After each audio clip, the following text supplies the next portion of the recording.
Le président du Cameroun sera lundi à Paris pour une visite officielle de quelques jours. Les relations franco-camerounaises seront bien sûr à l'ordre du jour. On parlera échanges économiques et on parlera aussi des grands problèmes actuels de l'Afrique. Dans ce complexe africain, le Cameroun joue un rôle important et Michel Texier nous invite ce soir à mieux connaître ce pays. Avec une équipe de TF1, il s'est rendu sur place et à travers l'histoire d'un arbre, Michel Texier évoque l'histoire économique de ce pays. Cette histoire d'un arbre du Cameroun, c'est un peu l'histoire de ce jeune pays africain qui cherche à réaliser, en utilisant au maximum ses richesses naturelles, son décollage vers un niveau de vie supérieur. Mais aujourd'hui, comme hier, tout commence de la même façon, à ceci près que les coups des bûcherons ont cédé la place au grincement de l'acier mécanique.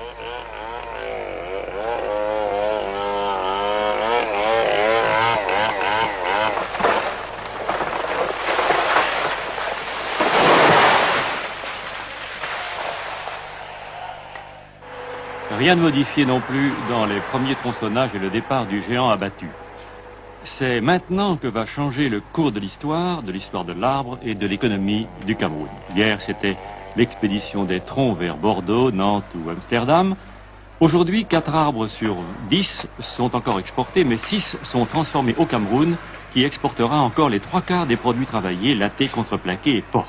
Résultat, en 10 ans, 20 000 arbres traités ont assuré 17 millions de francs de salaire à 500 familles camerounaises. Et en 5 ans, l'exportation du bois travaillé a doublé en valeur absolue. C'est toute l'histoire de l'économie camerounaise que le président Ahidjo appelle la révolution verte ou la culture industrielle. Le coton traité dans les grandes filatures du nord du pays, le cacao que l'on transforme sur place en chocolat. Le sucre de canne, 15 000 tonnes produites en 72, le double en 76, 50 000 tonnes en 80. Et 3 000 familles vivent de cette usine et déjà, parmi des océans de canne à sucre, les camionneurs voient monter au loin des usines nouvelles.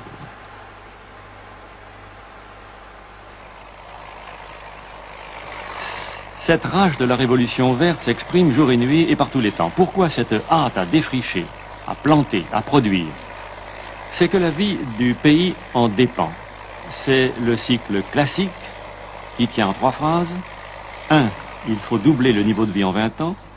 2. Ne pas aliéner son indépendance en s'équipant auprès des pays industrialisés. 3.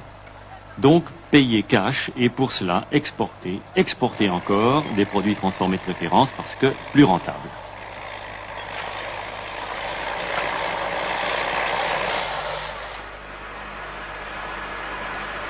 Exemple, le bois bien sûr, le cacao et aussi l'aluminium, transformé et travaillé par 1300 ouvriers des usines Ugine Péchinet, DDA, Douala. Près du quart de cet aluminium est vendu sous forme de produits finis alors que naguère on n'exportait que des lingots. L'équipement du Cameroun dépend donc pour beaucoup de sa balance commerciale, excédentaire de 5,5 milliards de francs français en 1974, déficitaire de 3,8 milliards en 1975 après la baisse des cours mondiaux du cacao et la hausse des produits importés suite au boom sur l'essence. La France reste le principal partenaire commercial en recevant l'an dernier le tiers des exportations du Cameroun et en lui fournissant près de la moitié de ses importations. Cela fait qu'en 1975, le déficit du Cameroun avec la France a été de 680 millions de francs.